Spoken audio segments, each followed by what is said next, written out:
ஆண்டவரும் இரட்சகருமாகிய இயேசு கிறிஸ்துவின் நாமத்தில் உங்களை வாழ்த்துகிறேன். சங்கீதம் 92:4 இப்படியாக நாம் வாசிக்கிறோம். உம்முடைய கரத்தின் கிரிகளின் நிமித்தம் ஆனந்த சத்தமிடுவேன். அப்போ ஆனந்த சத்தம் ஒரு மனுஷனுக்கு எப்போ வரும், எப்போ அவன் அப்படி ஆனந்த சத்தம் இடுவானா, அதிக மகிழ்ச்சி, அதிக சந்தோஷம் அவன் வாழ்க்கையில் இருக்கும்போது.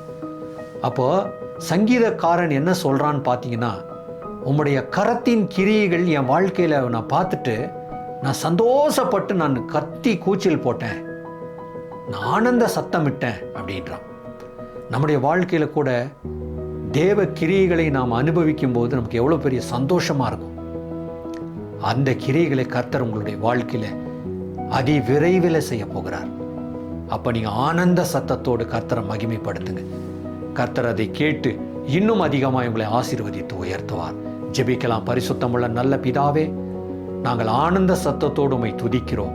எங்கள் வாழ்க்கையில் நீர் பெரிய காரியங்களை செய்ய போறீங்க. உமக்கு ஸ்தோத்திரம். இயேசுவின் நாமத்தில் ஜெபிக்கிறோம் பிதாவே, ஆமேன்.